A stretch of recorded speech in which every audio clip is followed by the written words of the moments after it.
Hello, hello. How are you doing today?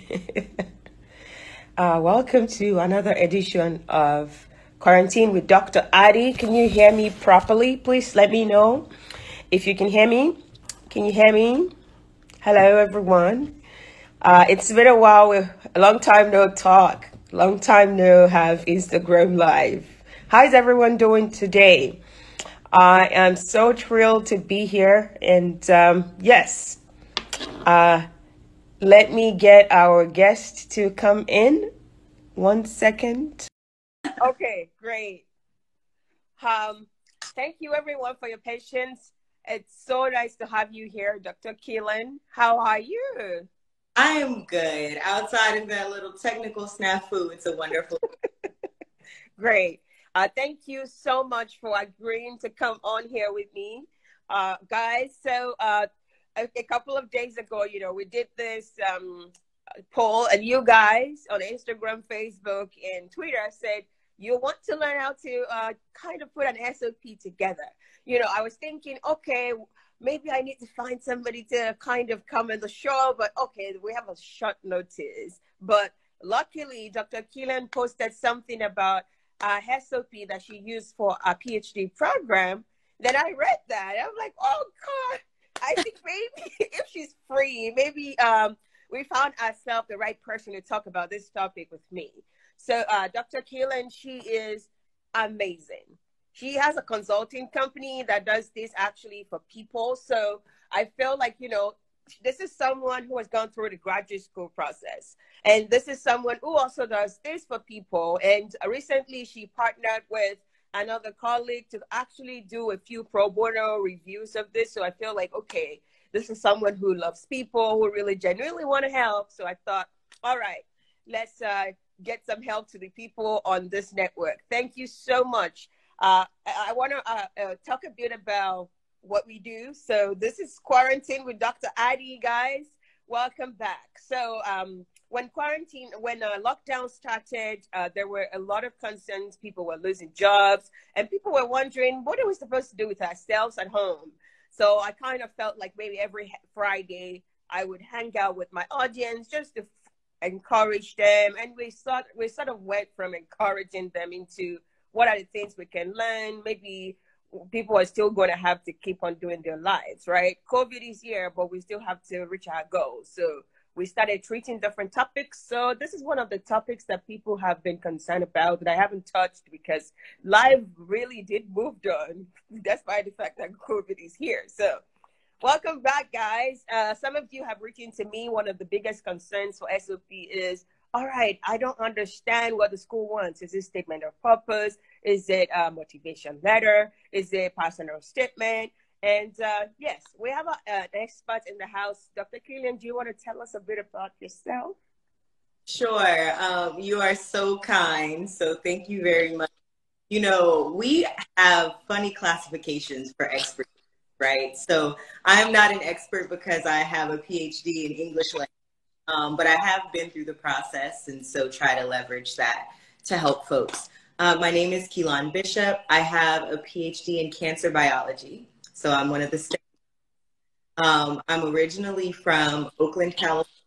I went to Morgan State University, Maryland, to study biology before University of Miami to get my PhD. I'm now a postdoc at the University of which I came back to after a few other kind of work-life experiences. So now I'm a postdoc researcher in the School of Education and Human Development at the University of. And as a part of that, I also direct a college access program for high school students here in Miami as a part of Breakthrough Miami. So it's a weird little mashup role, but both parts kind of speak to my skills. So I'm very, very grateful. Thank you. Okay, so we're going to be a little fluid today based on whatever topic we feel is ideal. I think we divided the sessions into 4. I'll share one slide first. It's like pretty much a slide that help people understand, what exactly does it mean when I'm trying to. So, okay, God help me find this slide. Technology is just that kind of very hard and you're wondering, okay, yes. So I put this slide together just for people to kind of think through, depending on where exactly you're trying to apply to, what part of the world you're focusing on. People call these things different names. You know, you have to kind of decode the type. What type does the school that I'm applying for needs? In Europe, I did my master's in Europe. We called it letter of motivation, a motivation letter. And I feel like when I moved to Canada, people call it statement of purpose. And some schools specifically want personal statement. And some schools want both. They want the personal statement. They also want the statement of purpose. So I realized that from school to school, from country to country, the type of letter that the school needs you to write to accompany your application may vary. So what you have to do to find out what letter or what type of format does the school want is to first of all have to do your research. You want to research the school. I always say to people, one size does not fit all. This is the letter that tells people why you should be admitted. So you want to kind of understand what exactly will the admission committee will be looking for the school you're applying for. So please do your research about the school. Read about the what is their application criteria. Read it. Some schools don't provide you what they want in the SOP, but some schools make it clear. So find out a lot about that school. If you are applying to a school that doesn't make it clear as to what they're looking for, please go online and find previous students who have applied to this school that are successful. How does their letter look like? And from that, you can decode whether that's really a statement of purpose or maybe it's not. Maybe it's just a personal statement. So please make sure you do that research based on the school you're trying to go to. I feel like some of these things that makes it a letter that you must write are the following. So I personally feel like a lot of times, especially for women may have gaps in their education. So these gaps could be due to the fact that you had a baby and now you spent 3 years having a baby, or you transition careers. You had a degree in biology and you moved on from biology. You now work in data science. That's all your experience that you've had. And now you're wondering, so if I want to tell them I want to do a master's in data science, they're going to judge me based on my bachelor's degree. How do you convince them that you are the right person, you are right fit for this program? That letter is your explanation sheet of paper. Is what you need to put everything on. Maybe maybe somebody was sick in your family. You took 2 years off to take care of a cancer patient, and you're wondering, how am I supposed to explain that? That letter is your opportunity to tell them why you have that gap. That letter is your opportunity to tell them why you transition career. That letter is sometimes your opportunity to brag. You want to, if you have some very good achievements or accomplishments that you have that is related to the application, that letter is your opportunity to say that. That Dr. Cleland works in the community helping young people. If she's writing this letter and she's probably doing something related to that letter is the opportunity to say, in the community, this is what I am doing to help people. So find out what letter your school needs. I always say one size does not fit all. You cannot just write one letter and say, I'm applying to 7 schools. You're going to just distribute the letter across the board. You can't do that. The same way you can't use the same resume for different types of jobs.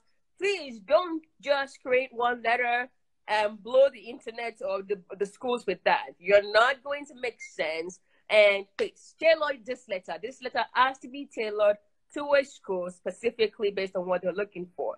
Dr. Cleland, do you have an idea if an admission committee will grade your package?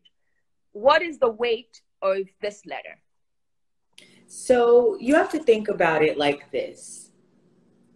Everyone is going to send in transcripts and grades. Everyone is going to send in test scores, the GRE, if that's the test that is required. Everyone is going to send in letters of recommendation, if they've done it the right way, letters of recommendation that rant and rave about how they are the best thing since sliced bread. And so a statement of purpose or a personal statement or both are one of your only opportunities in your initial package to tell your story in a cohesive way. And so that holds a lot of weight, because when you're thinking about how to stand out amongst hundreds, best case scenario, of applicants, then you really have an opportunity to be creative in the way that you tell the committee about yourself that can't be conveyed in just lines on your CV or lines on your resume. And one thing that you said is, you know, some schools require a statement of purpose and some require a personal statement. Others use them interchangeably. The purpose of both is to give voice to your story in a way that, you know, these other application components cannot. So the details differ, but the overall purpose is the same. And it's a really important purpose. Thank you. All right. So I'm not sure if you want to go next. Tell us something. Yeah, so let's expand on what I just said, right? So whether you're writing a personal statement or a statement of purpose, which is the focus of this conversation, you want three things to shine through. Where you came from. And that will vary slightly whether you're writing a personal statement or a statement of purpose, because the level of detail changes. But who are you? Well, how did you find this school? How did you get to this point? And then who you are now. At the moment that you're applying, who are you? What do you want, right? Like, what do you want from the program, from a graduate degree in general? And then you want to wrap up on who you want to be or what you want to accomplish, and how attending X or Y university is going to get you there. There are going to be, like I said, hundreds of applicants who all say the same thing. I want a graduate degree, whether it's a master's or a PhD, I want a graduate degree. And like I said, it's your opportunity to tell your story and tell the story of why you want that graduate degree. It's a really also helpful self-assessment to figure out if you know why you want the graduate degree, because a statement of purpose is where mom and dad said, I need to do X, becomes irrelevant. That's no longer a valid reason or something to write about that's really going to strengthen your application package. So I just wanted to highlight, before we get started, kind of three characteristics of a statement of purpose versus a personal statement. And I'll start with a personal statement so we can end with a statement of purpose. Great. A personal statement is creative writing. Let's be very clear. It can be less formal than your typical, you know, academic writing. You have an opportunity to insert not only informal language, but also tell your story in literally a narrative form, as if this was the first chapter of your memoir, right? And so the focus or your lens is going to be different, because your story is not only your academic and professional accomplishments, it's your life. It's everything that made you who you are and got you to this moment. Personal statements are also more holistic in nature. By that, I mean, as an undergraduate student, I was very involved in extracurricular activities. So a personal statement is me saying, yeah, I'm a biology major and I have, you know, these great research experiences, but I also have these skills over here that have rounded out my training. And I want to talk about those because those are equally as important. A statement of purpose, on the other hand, is more insightful, right? In that you want to make sure that you have a future goal and that your essay is really working through what that goal is specifically. And it doesn't have to be so specific that it's a job. I want to be a research and development scientist at Merck. It's like, if you know that, that's great. But it could generally be, I want to pursue a career in academic research or in science policy or in research and development in industry. Statements of purpose are also entirely more detailed than personal statements. it's not only about what you've done, but really the role that you've played in certain projects and in certain undertakings. And then it's more focused as well. Outside of general detail, in a statement of purpose, you can also say, you know what, I would like to work with Dr. Addie. I want to work with Dr. Addie because Dr. Addie does research in X and also does Y. And this aligns with what I want to do in X and Y. And therefore, this is a perfect training experience.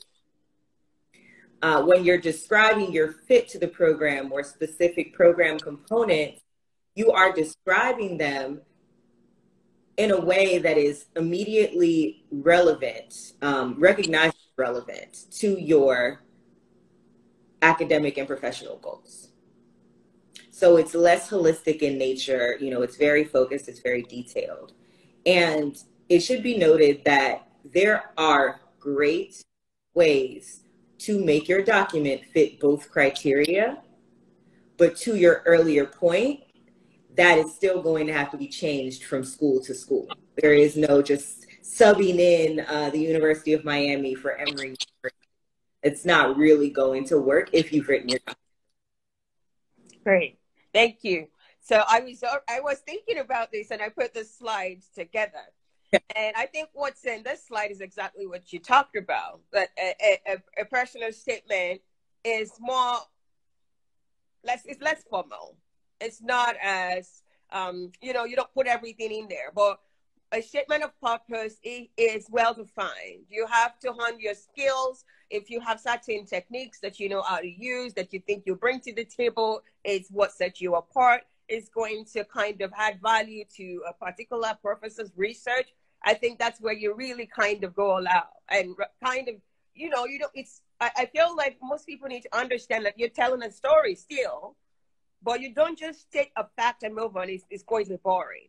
We want you to put some story there as to how did you acquire this skill? What was the impact of that? Okay, during the process of maybe you're doing some research, which led to you acquiring that skill. You work with Professor A at University of so. You work on this research using the following techniques. It makes them realize that you have some good experience that you bring to the table here that probably make you unique. Or you have some work experience. You work in certain companies, some of the tools you used was this and that. And based on this information, you're driven to want more. You feel like there is more you can acquire. It looks like you bring something to the table that aligns with the goal of the institution. I always say that when people write this thing and they just go all out and say your school is this, that, I feel like you are like a sycophant. You know, don't just tell them that their school is the best in the world or it's good. You know, you need to have done that research to understand what exactly do they do. Is it aligning with your goal? And really state that. They don't need you to tell them that they have to, it's a state-of-the-art facility. Right, like it doesn't. I feel like when I read that letter and it says your facility is a state of the art, I just feel like you don't start. You know, like it's tell us exactly what makes it the right one for you. Maybe some of the things they have. Maybe you saw that a professor has set up a lab or they started a center for something that is well equipped with certain techniques that will help you based on what you said you have. So I feel like it's very critical to do that background work. What is available in this school? Then you look, I think before you write the statement of purpose, take some time to think through what you've done with your life. Take some time to reflect from childhood. What inspired you to study your first degree? When you finish studying during that process of studying the first degree, what are the things that stood out? What are the courses you took? Take some time to think about that professor that was so smart, that introduced you to Industry 4.0, that introduced you to artificial intelligence. You know, take some time to kind of pen it down yourself before you transfer it into that statement of purpose. You work in a company, the companies that are adopting new technologies, take some time to think about what was your impact. Were you the person who brought that technology in and stuff like that? I think it's very critical that you take some time to list the facts. Now you turn that fact into a story that makes sense. You know, I'm not saying that, you know, you know, in one of the things I put on LinkedIn, I said, you know, people start their statement of purpose with, you know, when I was a child. And so for me, when I say that, it's a turn off. Except if that one, when I was a child, I have an example here of when I was a child, where that person kind of said, born in 1989, I was born at an era where technology was transferring from us using landline. And this person said, I witnessed us go from landline to a touchpad phone, and now we have smartphone. And this person wanted to study data analytics and talk about why the landline era, there was no data collected. And now from our smartphone, every time we pressed our phone, we're generating tons of data. And how this person is curious about managing that data, implication of that data. How can we use that data to make useful decisions? I didn't mind born in 1989 starting that. But my statement of purpose, I use the terms interchangeably, and I shouldn't, especially in this conversation. But my statement of purpose also started with an anecdote from when I was a child. But it was an anecdote that demonstrated my level of certainty that this is the field that I wanted to pursue. It was that standout moment that when the light bulb clicked, that informed my path. And so there is, to your point, a creative way to say, this happened during my childhood, and this is important to my journey and where I am and what I want to do. But I would say in general, like, be careful of the phrasing, because if you start, you have to capture attention. Regardless of the document, you have to capture people's attention. And if you start with a phrase that they have read over and over and over again, they might never get to the real, meat of what you have to say. I find that to also be the case when I get personal statements or statements of purpose that are 3 pages long. I know they say that they can be 1 to 3 pages sometimes, but you don't want to be the one person who wrote 3 double-spaced pages. It's too long, and it shouldn't take that long for you to convey all of the things that we've discussed. It's better, brief and brilliant is a good rule of practice. Keep it brief but brilliant, and make sure that your points are conveyed in the least amount of space possible. So I put this slide together to kind of talk about structure. So this slide really, to me, was when you want to write a statement of purpose, what are the things that you need to kind of think through? So that the slide has that you as a person, who are you? What do you bring to the table? So really thinking through, what is your expertise? What's the experience you bring to the table? What is your education like? What background do you have? I found out that the background we have oftentimes kind of shape who we are. But sometimes it's not something that comes in the picture. It could be the experience that is the you. It could be the education that is the you that you want to emphasize. But it's always good to kind of look at this and kind of put it down as, who am I? What are the things I have done that I can kind of put down? What are those aha moments that I had in my childhood, or when I met someone at work, or when I was doing some work? You want to list them out. Also, your professional goals. Like when I graduate from this program, because that goes in your last paragraph, where you probably want to talk about after this program, maybe what you want to utilize this degree for, right? You want to kind of put that down that you're you. Then I feel like it's always great to talk about what your strengths are. And what I mean here is you want to look at, okay, as a scientist, for me, what makes me a strong candidate for this master's or PhD? Maybe there are some techniques that you know how to use. Maybe there are some equipment that you know how to use. Maybe you have some very good skills that you think bringing this to the table will make sense. Or maybe there's some functional areas that you know this particular functional area, maybe in finance, that you think it's very new. Or maybe you're in supply chain. Everybody has Lean Six Sigma and stuff like that, but you have data analytics as an extra functional area that you bring to the table that is exciting right now. What are some of the accomplishments you've had in your career? Maybe you won a couple of awards based on how great you are. I feel like before you write this statement, you need to sit down. You need to think through all of these different things. And once you're at that point where you feel like, yeah, I think I'm good. I understand my strengths. I understand who I am. Then you move on to the third one. What do you want to say anything before I continue? Well, you brought up a really good point, which is like do a personal inventory first. At the end of the day, graduate study is much different than undergrad and it's hard.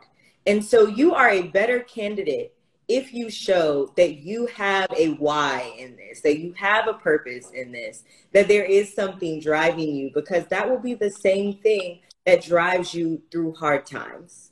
That makes sure that at the first bump in the road, you won't just exit the graduate program, which is a particular concern when those graduate programs are funded. They want people who are going to endure through the process.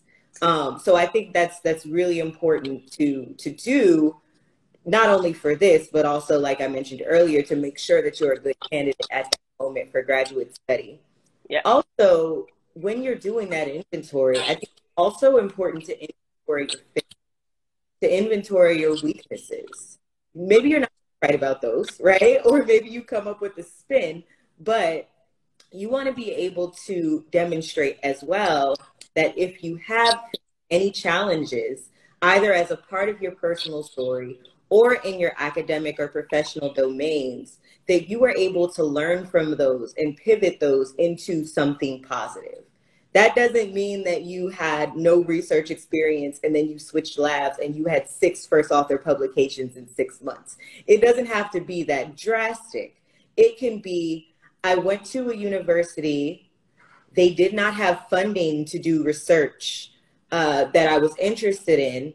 And so I found this summer internship and I did that there. And that is my experience in neuropharmacology. So just those kind of 2 things. A, the personal inventory is very valuable. And B, be able to talk about your failures just as much as your strengths. Great. And I want to add that the school, like we mentioned before, you should not write a general statement of purpose. It's always good for the school you're targeting. Do your research on that school. It's always also good to look at some of the professors. Go into the department that will serve your need and look at professors that will serve your research interest. As you know, for one degree that you get out of university, you can decide to do multiple different research paths based on this one degree. So you need to identify where exactly do I want to specialize in. Because if you study computer science, you can decide to go and do blockchain, you can do artificial intelligence, machine learning. So you need to have sat down and thought it through. What is the area that you want to specialize in? In some people's case, they actually have worked. So they already know which areas they're specializing in. It's easier for them to move to the next level, which is identifying professors with common interests. Why is this very important? Some schools don't have everything under the sun that you can use your degree for. They may only specialize in 2 out of maybe 20 areas that you can explore. If you did not research on what the professors are working on, and you kind of just make a peek and say, oh, I want to study artificial intelligence. If they don't have a lab or a professor who is capable of that, it doesn't matter how beautiful your statement of purpose is, you are canceled. You know what I mean? But if you already did your research, then you can look at each of those professors, analyzing what they do and connecting that to your end goal, right? What is my professional goal? If it works, I usually say, before you do that application, write to those professors, coin that letter. If you're looking for how to understand how to write to a professor, go back to my page. I did a live with Dr. Charles, which has received a whole lot of good feedback on how do you nail down that letter to a professor. Go back and look at how to do that. Coin your letter, send it to those professors. Let them know that you're interested, you're trying to apply to this program, you just wanted to introduce yourself, these are your interests. Are they taking on new students? Would they be interested in taking on you? Let them give you some feedback. You may be very lucky that some of them would be like, yes, I want to take on you. When you're now writing your letter, you can mention their names. Yeah. I've been in contact with such a professor who works in this area and is interested in taking on me as a student. Our goals align in this area. You know, talk about those goals and what you've kind of figure out that both of you can work on.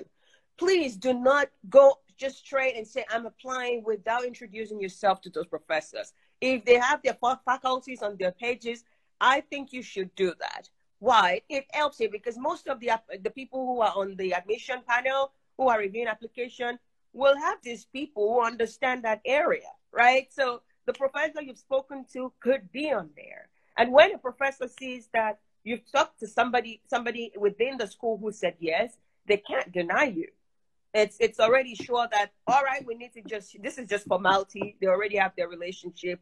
Or even if there's no professor who wants to take you, but you have identified a couple of professors that you can work with, it's also good to kind of mention it, that you are interested in this area and you saw that some of the professors work in this area. Let the school know that you did your own work. Let them know that you have the tools that I can utilize for my degree, for my research. Because if they don't have the tool, they won't take you. What are you doing there? You're trying to prove to them that you are a good fit for their programs. You're a perfect fit for these particular areas because some of those professors offer some things. If there are some courses, let's say you're trying to get into a course-based kind of stuff. If there are some courses that stood out to you that you think you want to learn, it's okay to mention it. But just remember, what I usually say is write out those facts. After writing out those facts, rank your facts. Rank it by saying this fact maybe is not top rank, maybe it goes out, right? Rank those facts because it's critical. You don't want this to be a 3-page long, like Dr. Keelan said. So when you rank those facts, you can take some facts out if you feel like the length is too long. But yeah, all the facts that are necessary, develop those facts. You need to really think this through. I feel like really being a good fit for the university is one of the most critical pieces because you may have all the expertise. You may have a very good and inspiring background, but if you're not a good fit for the school or you have not demonstrated that they can take you in and you will be fine, then they wouldn't take you. It just feel like, yeah, you want to put a square peg in a round hole kind of thing. So please do that research because it's critical. Yes. And there's more than one way to demonstrate fit. If you say, well, I'm a top tier student and this is a top tier university, that's not specific and that's not going to get you anywhere. Whereas if you describe particular program components and how they align with your goals, that alignment will show that you've done the work necessary, the research, the background research necessary to really assess how you would leverage your experience at school for your benefit, maybe to a mutual benefit. But also, a lot of graduate study is self-driven. So if you're not willing to even do the research on the school that you're applying for, it's not a good indication that you're ready to pursue a largely independent career. So it's definitely a way to demonstrate 2 different competencies. Dr. Keelan, someone asked a question here and said, please, what is the difference between the email we sent to professors to solicit for supervision, personal statement, and statement of purpose? Can you just quickly kind of let him know? So we talked about personal statements being more of an informal narrative focused on your holistic development and all of your skills and your character and things that make you a good fit for graduate school. We also talked about statements of purpose being more detailed, focusing on relevant, which means very closely aligned, academic or professional experiences as they relate to your goal. With a solicitation for supervision, and be careful with that because some schools will not even place you directly with a professor. It's not a practice of theirs. So you don't want to say, I am coming here to work with this person, because then what happens if that person leaves, doesn't have funding, doesn't have the capacity to take you as a student? I would say keep your initial inquiry emails general. Hi, I'm interested in applying for this graduate program. I see that you're one of the supervisors. I'm very interested in the type of work that you do. Then you get to meet that person if they respond, and you get to assess who they are and whether who they are is a good fit for you, personality wise. But don't send just one, and don't send us the same letter. With the solicitations, you want to send emails to a few different folks that you would be interested in working with. Think about it like speed dating. So that you can say prior to arriving, prior to doing any research rotation, that you have given thought to where you would fit in the grand scheme of institutions. I hope that answered your question. I was wondering, I know this will be so hard to read. So, oh, goodness. Yes, maybe I'm going to have to send the slide out. So I picked out a couple of things that people need to do before you get started.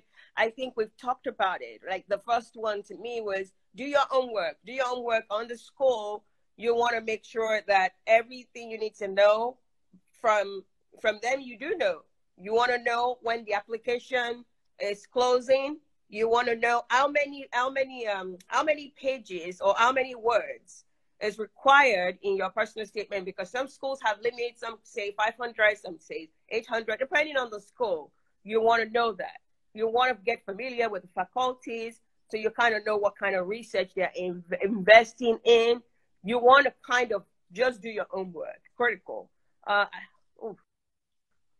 then the second, sorry, I still have to find the slide again. Technology. So reflect and brainstorm on paper. We talked about this. Just write those aha moments, those things you're proud of, those techniques that you think you're good at that make you stand out. Make a list of them. Make them as statements and put those statements down in a way where you can rank them. Rank them based on how critical you think this is to go into that statement of purpose. And then I think I put a third one in 2 and 3. I don't know. Is the third one? Sorry. Well, maybe I didn't outline your statement of purpose. It was the third one. I think I didn't download that slide. Dr. Keelan, do you want to kind of walk us through? If I want to write a statement of purpose, how can I outline it to make sure that I cover all the key things that are expected? Yeah, so you talked about strategy earlier. You talked about, inventorying, taking stock of who you are, of your background, of your goals.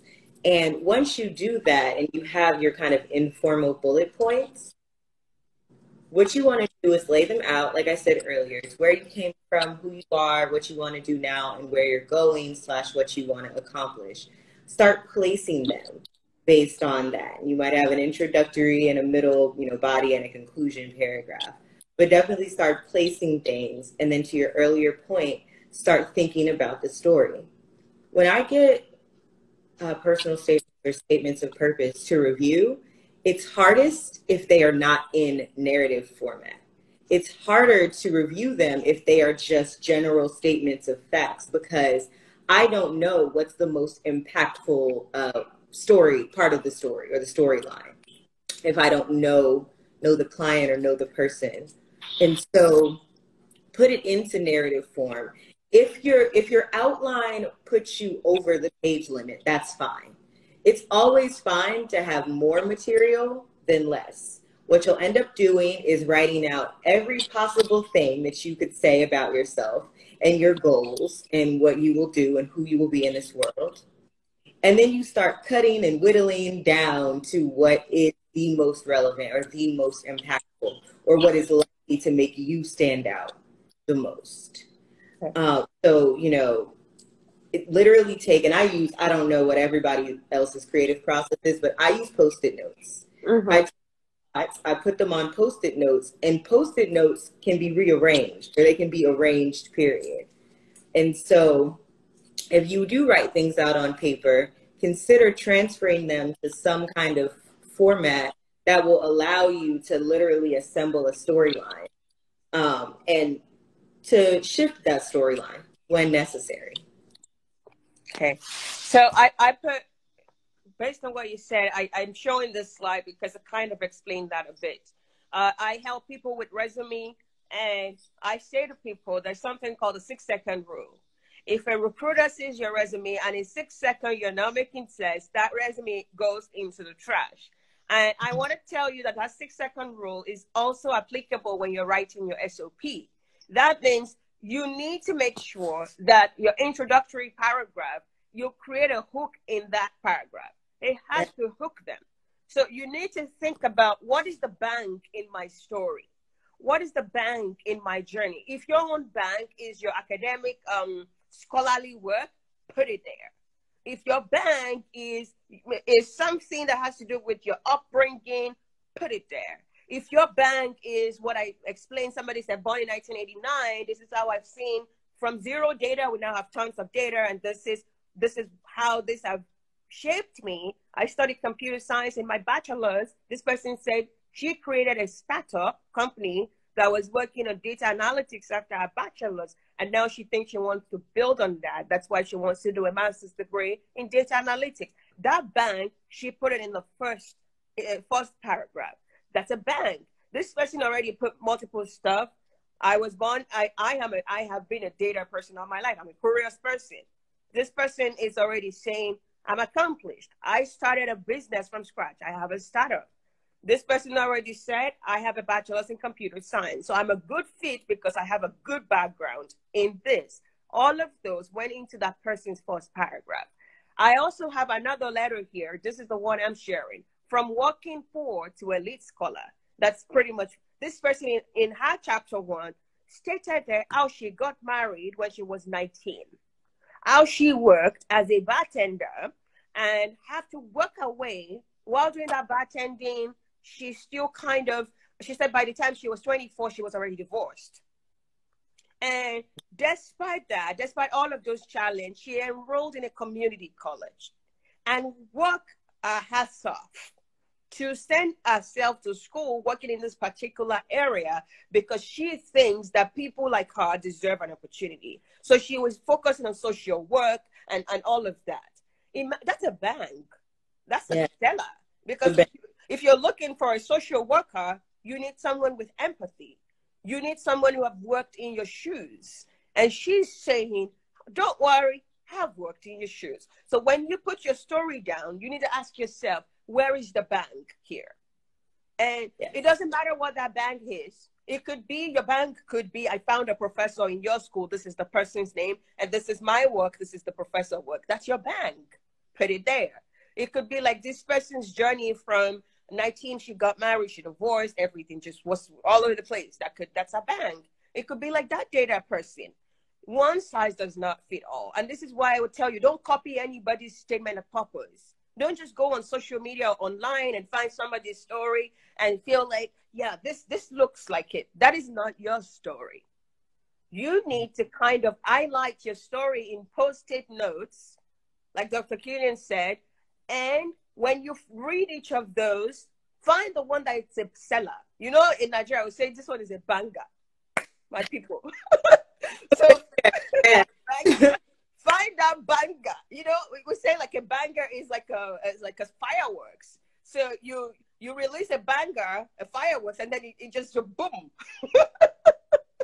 So and there's a lot to be learned from creative writing. Like, read, if you are unsure how to create that banger, look at blogs and articles on creative writing, how to create a hook, how to hook people into your story. You know, think of the last book that you read. If it wasn't like a self-help book, if it happened to be fiction or even creative nonfiction, it likely has an example of how to hook a reader. It may not be as brief as you need it to be, but there are tools out there that will get you thinking about, okay, am I going to start with a question? Am I going to start with an anecdote?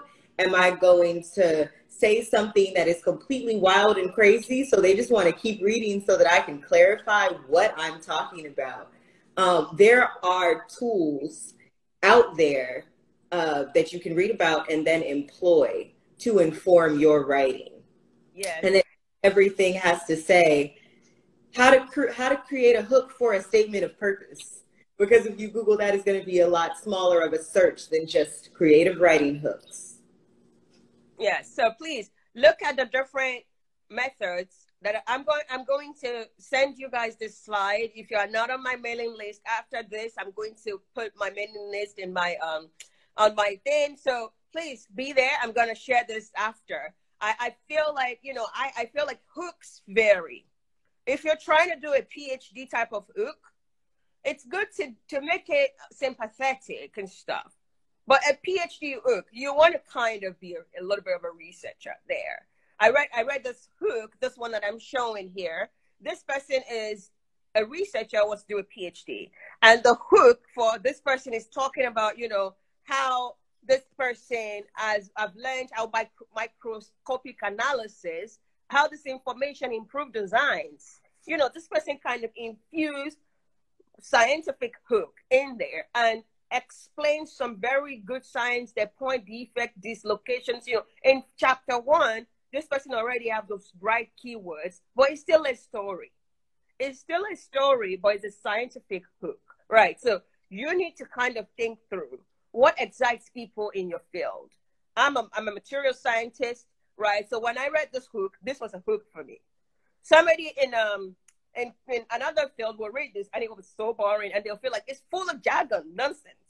For a material scientist, that's a hook. I like this. I like the person's thinking. I like all the experience this person has put in there, how this person thinks. You know, as a scientist, I feel like people, when they get out of their workplace, they drop their science quote and forget all their brains there. And then they go home and become slave queens and mothers. And this person is telling me, I'm not like that. When I see a plastic, I'm analyzing it as a material. When I see anything, I'm thinking about it scientifically. I love that because that is how I want people to think. I want you to bring a part of your work home and utilize it to make everything better. When I cook, my food, they're science experiments. I just kind of make sure it has everything. It's like I'm making an experiment. So when people think like that, it's a seller for me. They may not meet somebody like me on their committee, but they could meet somebody like me because people who are going to kind of review for each department, they're usually people who are familiar with that field. So what I want to say here is just think about your different points. Which one could win you this admission?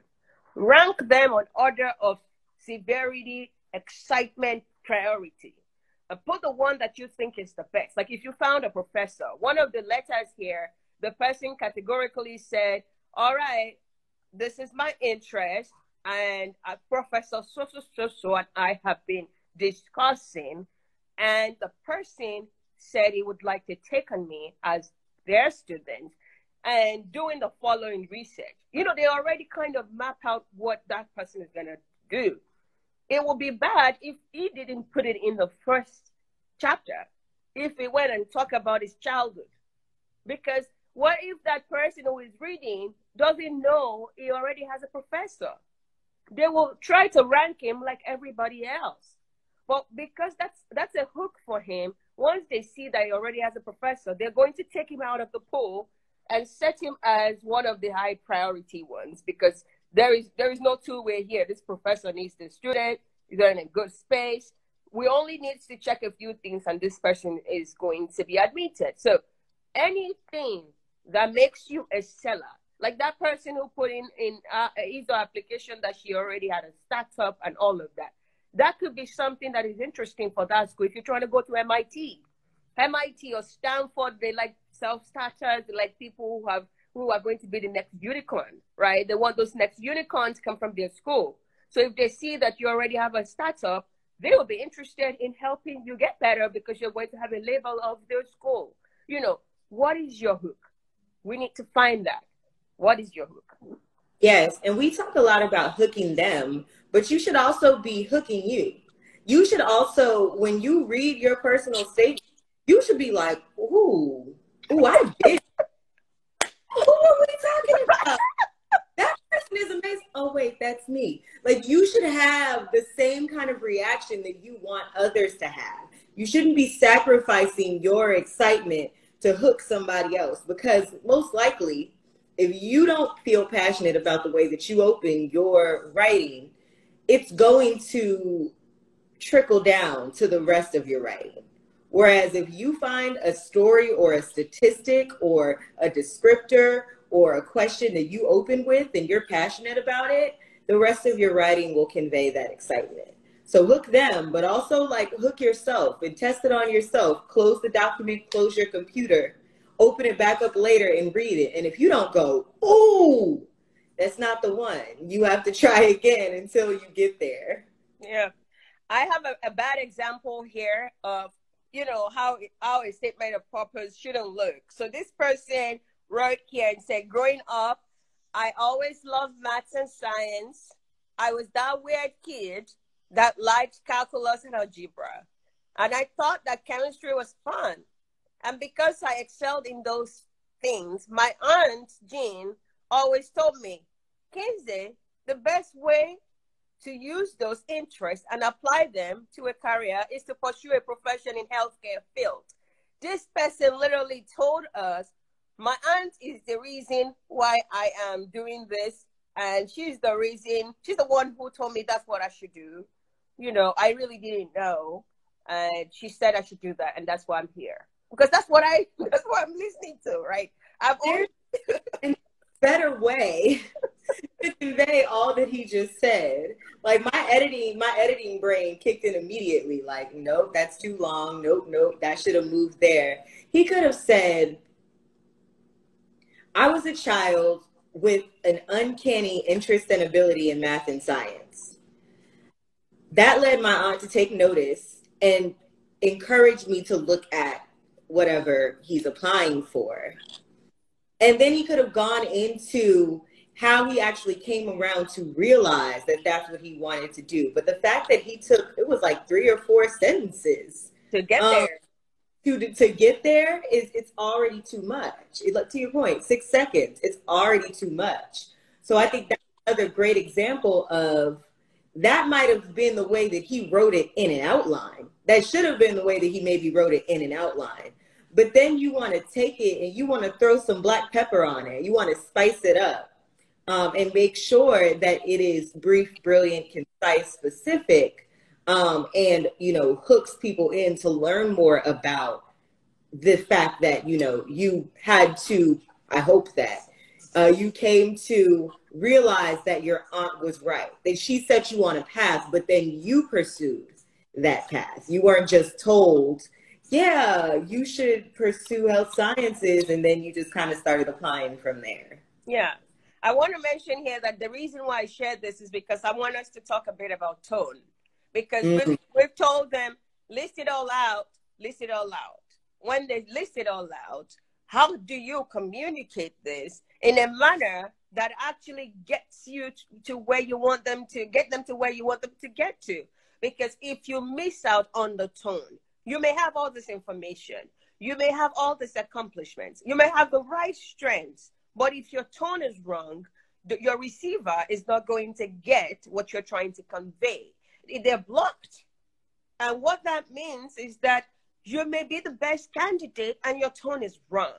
And for that reason, you apply to the school that you think I should get in, and you don't get in. So if you are one of those people who is not a creative writer and you have written your letter, please let somebody else check it for you. Find a coach. Contact me, contact Dr. Killian has a consulting company that does this. I have a consulting company that does this. Let somebody else check your tone. Let somebody else who is not you. Even if you don't want to come to us, let that person read it and tell you whether this tone, whether it reads excitement, whether it reads, wow, you're inspiring, whether it reads, oh, that's weird, or whether it reads, this is just a proud person. What is the tone communicating? I feel like oftentimes all your accomplishments are great, but the communication, the tone at which you're communicating is not coming across right. How can we break that? how can we help people understand what type of tone is required? That's such a good point. That's such a good point. If I sat here and we both talk with our hands, right? So that is a little bit of our pizzazz speaking. But if we both sat here and stared at the camera just like this, then we probably would have seen the numbers just drop. Like we would have seen people log in, and then this is really, really boring. And you have to think the same way when you're writing about yourself. I always say have at least two people set your personal statement. One of them can know you in a limited context or not. One of them can know you as you are describing yourself. But the other person should know you intimately.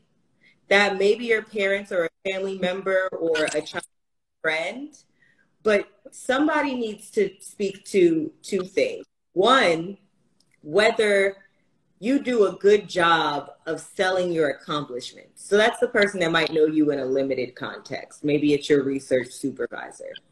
But the other person should be able to speak to whether you are actually capturing your story in a way that is helpful.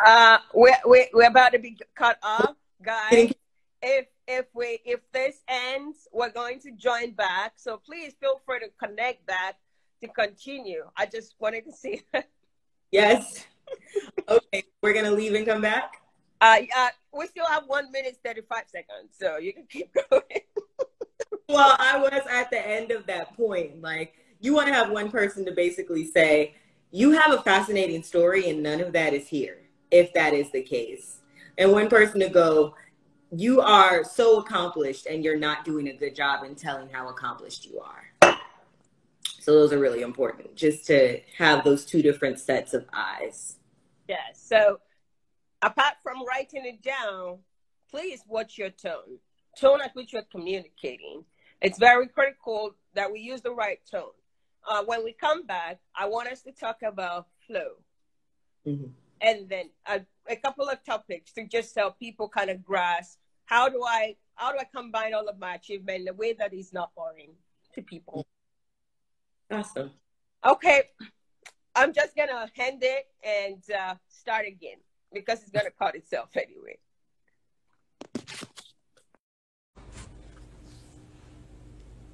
Hello, guys. Welcome back to part 2 of how to write a compelling statement of purpose. I hope you are getting 1 or 2 things to add to your portfolio as you prepare for the new academic year. I'm very excited to have Dr. Keelan us to share some of these tips so that it's not boring. It's a conversation.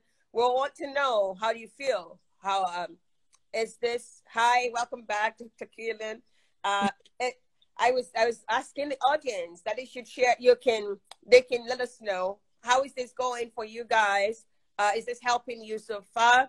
I know some of you dropped questions previously, but this is a new session. If there's any question you want us to answer, please put it in the question box. Please share this with your audience. You can take a snapshot. You can tag us so that other people who can use this can also come in. So please feel free to take a picture of this, share it on your story, tag us so that we can have some people also come in and benefit from this free session. Before we were talking about the next topic to be flow. You can have all these points, and if they're not well connected together, it may just look like, there's a block, there is a stoppage at different areas. Is there any tip that you can offer us on how do you maintain a good flow throughout the entire reading? Because you don't just want to hook them in the beginning. You want to hook them to read the entire thing that you have to talk about. Is there any tip on what we can do? Yes. So you don't want to write out your CV. Your CV is just a list of accomplishments. And I think it's very easy for people to get into that flow of like, I'm just going to list my accomplishments. I did this, then I did this. However, this happened, and then I did this. Transitions in a statement of purpose should be what you learned. I did this, and it taught me this. Or I did this, and that opportunity led to this. And so it's really, really helpful if you get past thus, however, but, and, further, in addition, and really get into thinking about those lessons and use the lessons as the connections. And it's not an easy thing to do because we're not always asked to be insightful. I did a research internship as an undergraduate student. At the end, I was asked, what is it that you liked? What is it that you didn't like? How was your relationship with your mentor? But what did you really learn, and how is that going to serve your future goals? It's sometimes not an assessment question. And so, to your point about doing that inventory and having your points earlier, when you're listing out your accomplishments, also list out the lessons learned. And that's in particular why I also suggest listing out your failures, because it's so much easier to find lessons learned in failure than it is in success sometimes. So start with the failures, start to put the lessons learned from those into words, and then translate that to your successes and your positives. Yeah. Thank you. So I want to say on flow, using connecting words is absolutely critical. I also would say there are other things you should think about. So for me, if we've talked about the kind of things that could go into your introduction, then you want the body to include things such as, okay, maybe if you're trying to apply for a master's degree, it is expected that maybe you did some classes in your undergrad, you have some work experience in some cases if you didn't have a direct correlation with a degree. What exactly is your connection to this program? You want to kind of have that as one of the first points you share. Maybe you attended a conference and that conference opened your eyes to a certain area. Maybe you want to start with that. And then you want to include how you are built on that. Maybe after that conference, you had done something more. Maybe you had started to do, I don't know, I'm just making stuff up. Maybe you took 2 certificate programs online. Yeah. Let it make sense. Or maybe you're trying to apply for a PhD. In this case, it's expected you probably have a bachelor's alone or a master's. If you have a bachelor's alone, you have to be really exceptional to be transitioning to a PhD, or you really completely know that is what you want to do with your life. You need to tell them what stood out to you, maybe in your 3rd year or 4th year of your bachelor's. Maybe you took some courses, or after the bachelor's, you've done something else. Let there be a good connection and flow. You can't just omit what happened in your bachelor's and then you start to talk about your research and what you want, what you want to do. Don't start with what you want to do if you haven't told us how you got there. You need to tell them, how did you arrive at that point? What took you there? So please create a good flow in terms of what comes first, what comes next, what comes last. One of the very tough things that is hard to sell to people is when you have gaps, right? When you have gap, maybe you haven't worked for 5 years. I've had people ask me, where exactly should I place that in my statement of purpose? Should I place that gap at the end of my body, or should I place it in the beginning? It's a tricky question, and I'm just wondering if you have any insight to share. Yeah, so to your point about making things a story, if you are privileged enough to have a linear experience, like mine, I was a kid, I said I wanted to be a biomedical scientist, studied biology, went to get a PhD in biology, am now working in education, but working my way back to that. If you are lucky enough to have a story that just flows because your life has flowed and you've been aligned in certain pursuits and with certain things, that's great. If not, then what you want to do is show how each of those steps in what is a very zigzaggy process has ultimately made you a stronger person, a stronger applicant, a stronger candidate. It may be that you went to undergrad, studied one thing, and then thought you wanted to leave the field, and so you did. And then you realized when you left that you actually really missed science and research and you wanted to come back.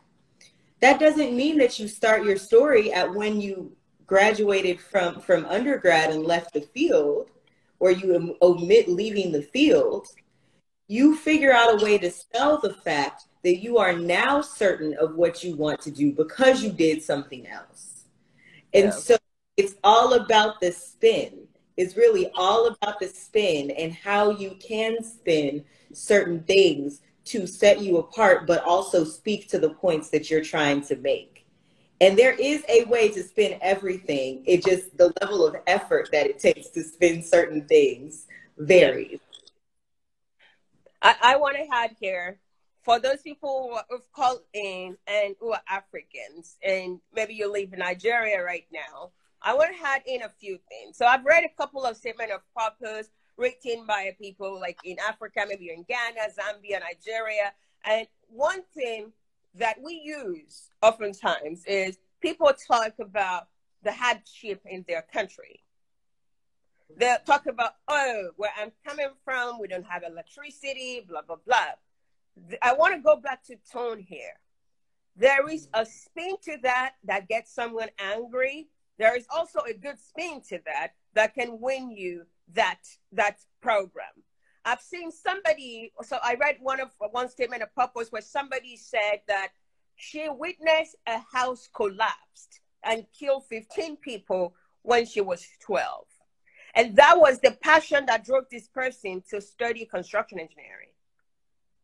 Because she felt like it was devastating, because after the all collapse, so this person was from Nigeria, talked about living in an environment where people were poor, where there was no good planning for the houses, and where people just build what they can just to be able to accommodate their family. And when she was 12, she witnessed her house collapse and kill people. And she said after they were able to take out those people who died, as a young girl, she was going gradually and constantly to that site to kind of find out, how does the foundation look?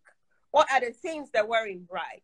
And that led her to really wanting to make sure that that doesn't happen again under our watch. And this person studied civil engineering for a bachelor's, and she's worked for a construction company for 8 years. And now she wants to pursue a master's in construction engineering. This person now spin this again and talked about Industry 4.0.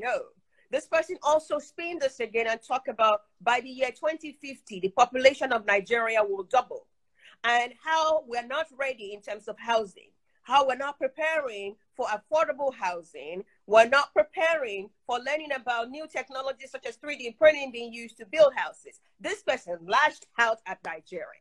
I read it, I'm like, Sister, preach, we want you here. That's the way I felt. Like I read that letter and I felt like, first, it started with a lot of, oh my God, Africa is really, people died? Wow. Where did she live? I'm from Nigeria. I've never witnessed that. Right. But she spinned that as to, all right, from that point, I really want to learn about buildings. And this is how I have done. And this person had 3 years gap in her life when she also lost somebody to cancer and was taking care of that person for 3 years. I didn't care about the gap. I just want this person to be able to come and get the education you want and go back to help with affordable housing. This person really talked about 2050. 2050, the population of Nigeria will double. We'll go from 200 million to 400 million. Will become the 5th most populous nation in the world. And this person talked about how we're not ready. How we cannot build house the way we used to build houses anymore. How we have to look at affordable options. How there's still going to be a lot of poverty. So, and we cannot let poor people build houses that are not standard because it's going to kill people. So I'm saying this, that you are in the place you are for a reason. Yes. If you can spin it to your advantage. I want you to think about the country you're coming from. What is it about this country that you can spin to your advantage? Because I know you can. It depends on which areas, but you can spin a lot of things. You know, so somebody can be talking about, oh, I'm angry, or there is riots, or there is, you know, Boko Haram killed people, and maybe you want to work on peacekeeping. That is a point there for you to spin. You can talk a little about how Boko Haram, you don't even have to witness it. You lived in that country. It horrified everybody. You know, you need to find out in the situation happening around you, what is the spin? What is the spin that attached to your motivation? That is the why that so many people are not in touch with. Homegirl, I want to read her statement, because it's like what I said earlier. You want to hook people like it's the first page of your memoir and you want them to read your. I would absolutely read that book. For sure. Hands down. And it's because she drew a parallel directly from that light bulb moment to the point where she is now. And then also in that said, and this is what I want to accomplish, and I need that master's in engineering to maybe pave the way for a PhD in engineering to get to the point where I can drive that change. That why, if you can really take all the time that you need to be reflective and communicate that why, that is what will set you apart. I guarantee you no one else in her cohort had a story about a house falling and witnessing 15 people, you know, die because they just wanted a roof over their heads. And so it's unfortunate that tragedy, that she had to witness that tragedy so early. But the fact that it sparked something in her where she said, okay, I don't know what field this is, right? I can't put words to it, but I just want to make sure that that doesn't happen again. It's really, really powerful. It is. It is. And don't underestimate how powerful an anecdote like that in your life can be. There are things and ways that make you phenomenal that you don't even recognize. There are experiences that you've had that set you leaps and bounds above those who are your peers or are your competition. But you have to be in touch with those, and you have to give of those to write an impactful statement. I see some questions in here. It's like a few questions. I want to read this one out. The person said, what if the program you're enrolling in requires you to research on a topic relevant to the country which the university is situated? Would your discomfort would your discomfort in your country be relevant? I think so. I think when you're asked to do such a thing, it's not about discomfort. It's about experience. It's about your experience that you bring to the table. Some of this experience could have some discomfort in it. How do you spin it is the question here. So I studied biomedical engineering in Finland and Canada. It's not in Nigeria, right? When I left there 12 or 13 years ago, we didn't really have that in our university. How did I spin that? I studied physics, and I was going to biomedical engineering. I looked at what I learned. I worked in oil and gas. Yes. I picked some skills. In my case, I wasn't using experience as my selling point. I was using skills. So I picked skills that I learned when I was working in oil and gas, and how that is related, how that is transferable to the master's degree. And then I explained some of the strategies that I will apply, or that are good, or I think could make sense. Same with my PhD. I took my PhD was going to be related to materials, and all I learned during my master's, I spinned it. I took those transferable skills, transferable experience, and spin it. You know, I tell people, when you're trying to go do your PhD or master's in a country like Canada or the US, they want you to come and contribute to their country most times, because they're going to sponsor that program. So it's not always supposed to end in, I need to go back. But something gave you the transferable skill, or something that you learned, your experience, is why you want to do that. Oftentimes what you're trying to research on is state of the art. It's not just something you'll do in one country. It can be applicable across the board, around the world. How do you spin this? I was explaining how this person went ahead and talked about affordable housing, 3D printing, modular homes, all of this new innovation for building homes that is being used in this part of the world today. This person doesn't even have to tell us she wants to go back to Nigeria. This person is just passionate about learning about new technologies for affordable homes, right? Because of our experience, how our people were poor, couldn't have good affordable homes. Affordable homes is also needed in this part of the world. And that's our focus, affordable homes and how can they be built. And she talked about 3D printing, some of the options that the school she was applying to had, that the school is not currently exploring 3D printing for building homes, but they have it. The school is focusing on modular homes, and she talked about some of the experience she had. She hasn't worked on modular homes because she took 3 years gap, but she took, I think, 2 courses that prepared her. So she kind of said she's taking courses in this, she's taking courses in this, she's ready. So it doesn't have to always lead to, I want to go back home. And it doesn't always have to be your experience is brutal and bad. Your experience could be great. It could be that you work with a colleague on something, you did an hackathon, you built something small, now you want to build on that. What is your experience? I just cited that example because it was horrific, but it was also kind of inspiring, right? What is that experience? Look at your location. Look at what is the need where you are.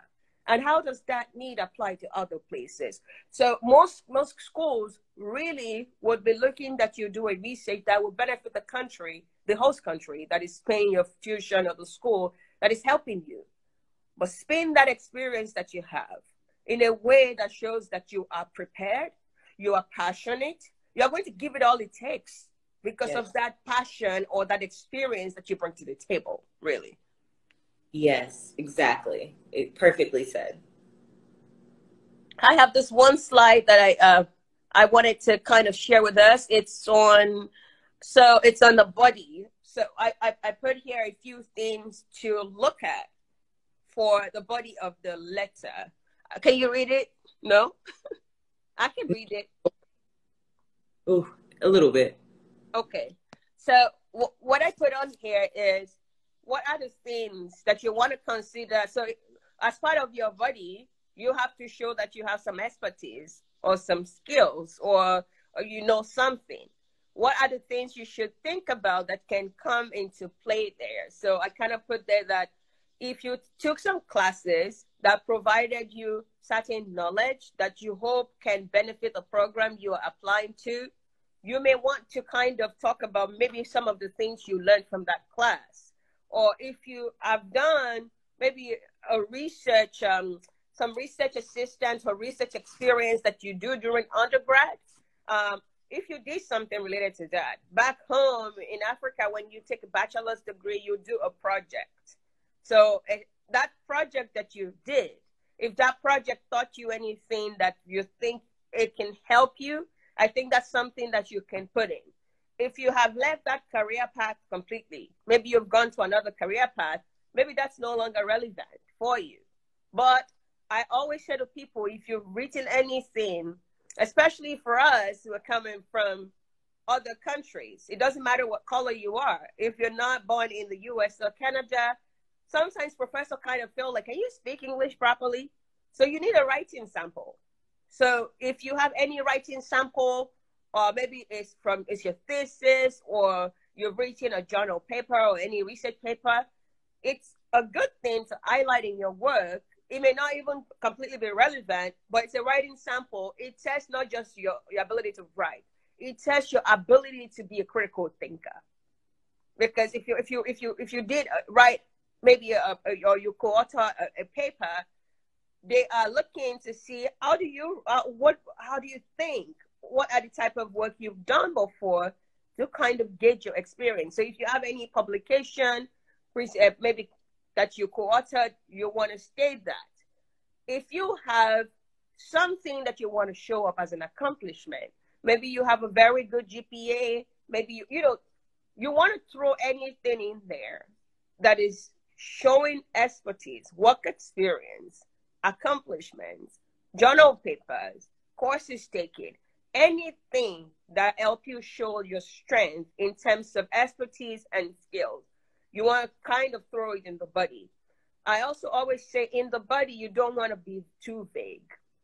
If you have research on the school, you have researched the departments, you know specifically, maybe they work on artificial intelligence or machine learning, you want to spill that out here, some of the attributes of that work that you have or that you've learned.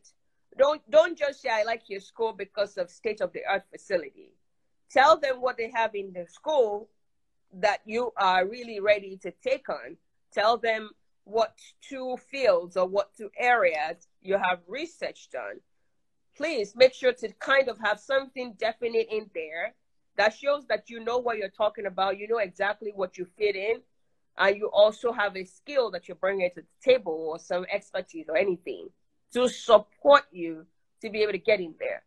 This body, I also feel like here, if you feel like you have a low GPA or you have some issues, maybe you have a long gap or anything, or you don't have publication, if necessary, this is where you want to spill it out.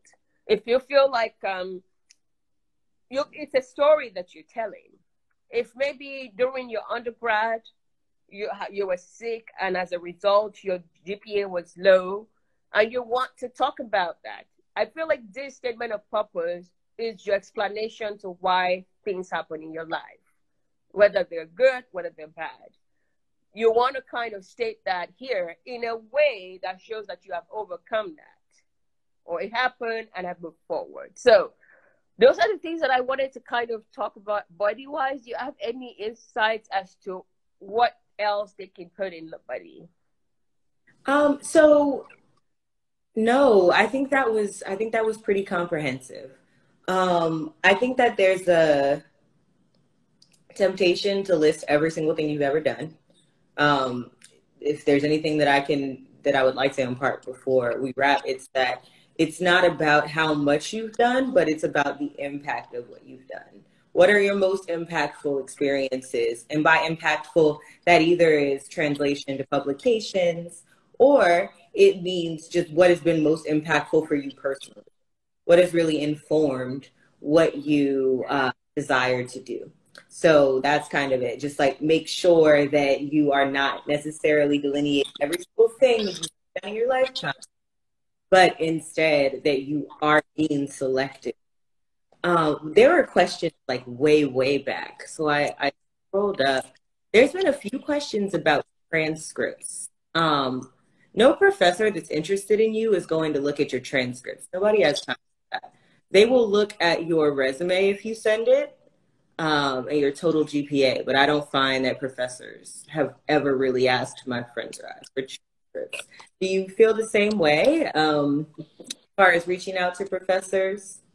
So for me, I feel it depends. So I feel like for when you're trying to reach out to a professor, I think I always tell people, send them a whole package. Why? Because anything that they could ask, you want to have it in there because you're not there to answer them, right? If they actually need to confirm something. Because I'm in biomedical, and biomedical engineering has very many branches.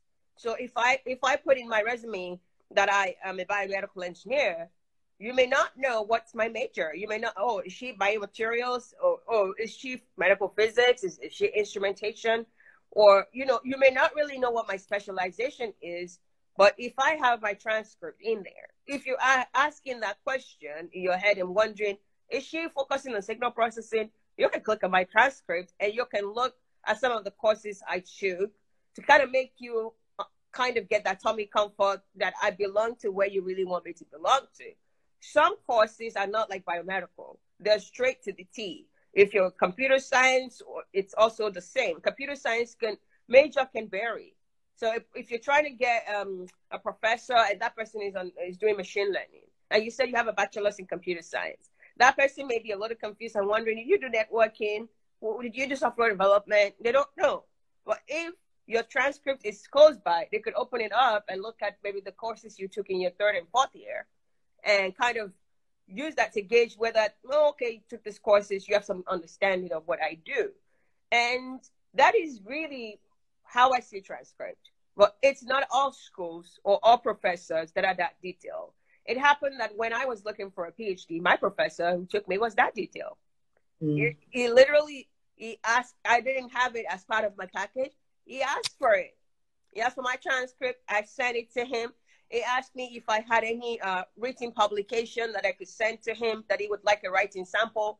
I sent him my bachelor's and master's thesis. He read them, right? He wanted to, before he committed to, I want the student, he wanted to be sure that this student is not going to come here and struggle and have to go and take courses and courses to be able to know what they're doing. But if you're in a more streamlined field, everybody expects that you have this. If you say you study this, they may not need a transcript, right? But if it's like biomedical or computer science or other fields that it could lead to multiple paths, it could be more beneficial to have it close by. If the person never reads it, absolutely great. If they read it, yeah, at least you have it there for them to assess. Right. It's also a reason to make sure there's like a relevant courses section on your resume if you decide to omit your entire transcript. I think your point is valid where if it's a field that's relatively straightforward, like an undergraduate biology major, the courses are only vary so much. But, you know, if I know I want to work with someone who studies plants and I highlight that I've already taken ecology and maybe, you know, a course on weeds or something, that would be so it's also something to consider. Like, what story is your resume telling? And is it telling your entire story prior to logging on or reaching out? Yeah. Is there any other question that you saw? I saw, let's see. CV is comprehensive curriculum vitae, while resume is shorter and more relevant. Yes. Can previous research done be discussed in a statement of intent? I feel like you've already spoken to that. Okay. There are some questions in the question box. I want to read one out if it's okay. Okay. All right. Someone said I was supposed to, I'll just put it up. I think that's that option. Can you see it? Oh, wow. Yes. Said I was supposed to gain more research experience, but I couldn't get it due to the pandemic. Can I explain the situation in my SOP? Yes, definitely. In a usual circumstance, I would say that, you know, you want to focus like challenges. You want to focus on challenges faced in a personal statement. But in the age of COVID, all the rules are upside down. And you should absolutely address the fact that you had this whole plan. All of a sudden, research is shut down. But if you choose to speak to that, it should not only be, I didn't get to do research because of coronavirus. What did you do instead? In what way were you still driving forward your? Because otherwise, I will be blunt here, but also, you know, you should be grateful with yourself. If you wasted that time in the eyes of that person who's reading your statement, that's not going to speak to your strengths as a candidate. You want to be able to show your skill with pivot. Absolutely. I agree. If I feel like there are a couple of ways to approach statement of purpose. Most people who have research experience don't have work experience. Some of them just go straight from bachelor's, master's, PhD, so they have research experience. And most people who don't have research experience have work experience. So you can be fortunate and have both, but most times you have one of the two. How are you explaining yourself? What does your work experience means? So if you're supposed to do a research, get some research experience, you didn't get it. Did you work? Did you take some online courses to get some new skills? Does that skill now boost your chance because it's something that you can use during that master's or PhD program? How did you spin that around is very critical. It is either one way or the other. Well, you can't just say because I didn't have one way, then the other way I just didn't approach it at all, but I'm really sad that I didn't get that. So it is expected of you to be able to take initiative, to be a critical thinker who makes decisions and understand that you don't only have one plan in life. You have plan A, B, C, and D. Depends on who you are, but you at least should have minimum of 2 plans. If one doesn't work, how did you turn that situation around? What did you do instead? And what you did instead, what value did that bring to the table? Because if you already have a plan that you're going to go to grad school, it is important that it's expected that you are making plans to be competitive for that graduate school application. So it's expected that you are taking all the steps. So if this research was a step, if it didn't work, it's expected that you did something else towards that goal. And that could be you went and learned some techniques, you took some courses online. What did you do? Write it there. And I feel like it will make anybody reading that understand that this is a good candidate. This is a candidate that will take initiative, that have multiple plans, as a critical thinker. And this person will not make excuses when it's time to do something. Mm-hmm. Somebody asked that when emailing a professor, should I send the SOP as the email or an attached document? I would say attached. I can't imagine opening an email and seeing like, when I was a child, if anything, if anything, I would say, hi, my name is X. I'm reaching out to you because I'm interested in this graduate program. I'm really interested in your work. I've attached my statement of purpose and XYZ so that you can learn a little bit more about me. And if you're interested in having another conversation, I would love that and can make myself available around your schedule. Yeah, send it as an attachment. Otherwise, I just imagine it would feel like a sneak attack. Like they open their email, they're like, oh. I would answer this by saying, why are you attaching your statement of purpose? You're trying to win a professor over. They don't need to read your story yet. The graduate committee is the one who needs your statement of purpose. I think what your professor needs, what that professor needs to be convinced that you're a good candidate is not your statement of purpose, is your resume. Is maybe if you have a research portfolio that shows these are some of the work I have done, and those, if you feel like those work are relevant to his work, these are some of the techniques I can use. I think that's a better thing to put than your statement of purpose. If you have a transcript, if you have reference letters, I found out that reference letters can be powerful if you get them from renowned professors. So those are even way more powerful than a statement of purpose. Remember, a professor gets maybe hundreds of messages every week from potential students. You should ask yourself, what are the things those students are putting in? I'm sure statement of purpose is not one of it because it's long. It takes time to read. Nobody has that kind of time to be reading your stuff if they're not interested in you as a student yet. So I feel like instead of putting your statement of purpose, put your resume. Mm-hmm. Write a very coherent email that shows what your interest is. If you have a career, a research portfolio, put it on there. If you have journal papers, put it as part of the email so they can click to that paper to read. If you don't have journal paper, you have a research portfolio, attach it. Please, let statement of purpose go to the graduate committee. That's actually an even better point. Instead of, is it, how should I send it? The better answer is don't. Not yet. If they ask a little bit more about your motivations, you can say, okay, you can send that. Yeah. And I feel like most of them who wants to know your motivation or they like what they kind of see, they ask you for a Zoom meeting. And in that Zoom meeting, you can explain more about, what drives you. How did you arrive here? You can even tell them you don't have GRE. You can tell them your grades are low. But come with a full package there that you can use to convince them that you're the right candidate for them, and they can make all this little allowance to be able to help you get in.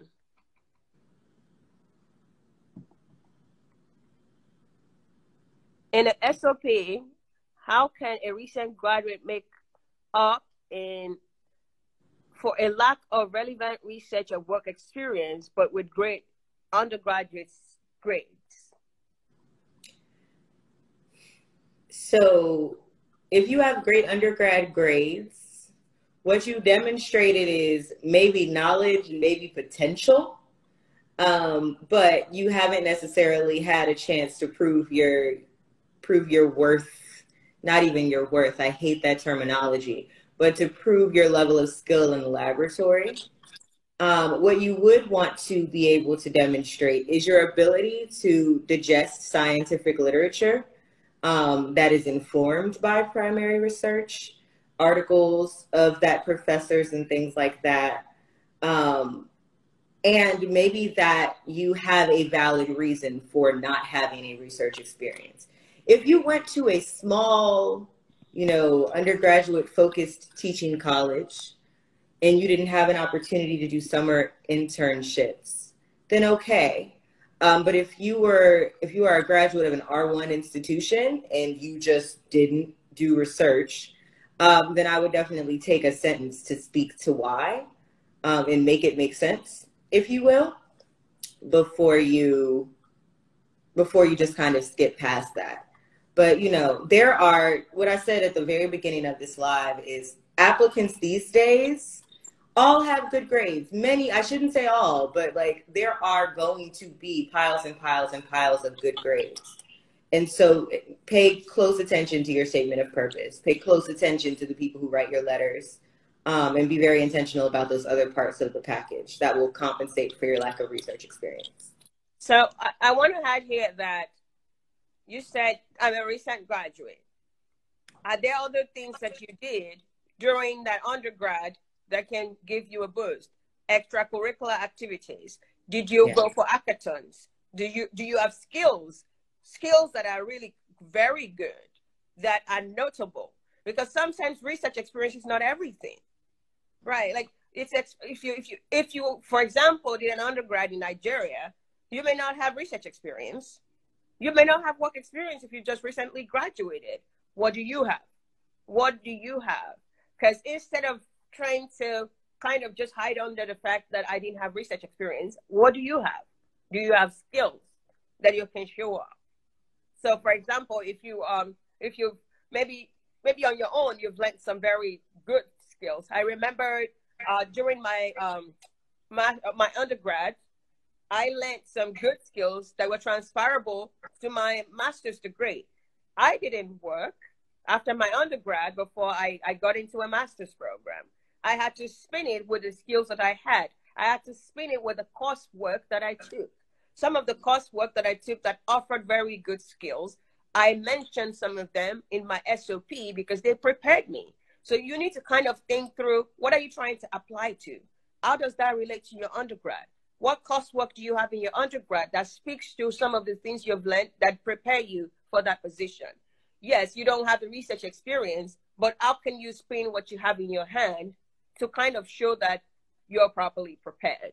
If you're going into something that is very sciencey, like you're going to do biology related work, maybe it could be okay to say that, you didn't get a work experience, just explain why. But if there are, for example, if you do your biology work, you still have to do some data analysis.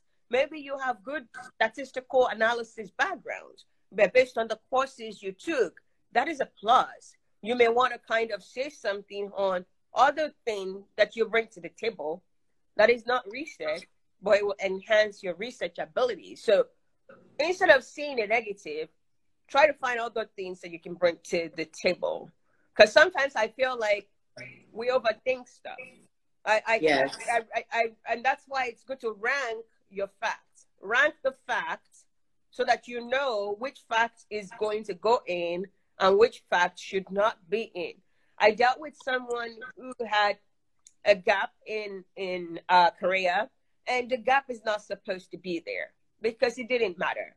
And she still felt like she needed to explain the gap. Sometimes you already have enough stuff that make you qualify. The gap don't matter anymore. So you need to think through, what should I put in and what should I prioritize and what should kind of be avoided if it's not really kind of needed. Yes, definitely always take an asset lens to yourself and your accomplishments.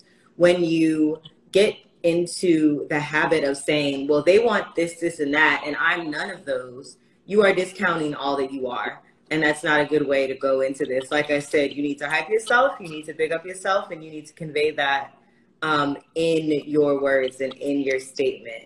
Dr. Addie, I actually have another meeting, and so I have to go. You've done well. I think this is already very good enough. And there's so many questions. I feel there's so many like questions left. I feel so bad. So maybe we can do a part 3 sometime. Okay, guys, we have to close this today. Thank you for being here with us. Please leave some questions under the video when it's posted. If I have some time, I'll answer them. Thank you so much for being here with us today, Dr. Keelan. We really do appreciate you. We hope that we have a chance to bring you back. We thank you so much for your time. This was thank you for this opportunity. And I learned something today. I had no idea that you could slide share during an Instagram live. So thank you for that too, because I feel like you leveled up my tech game. Thank you. Enjoy the rest of your weekend. Bye, you too. Talk soon. Take care.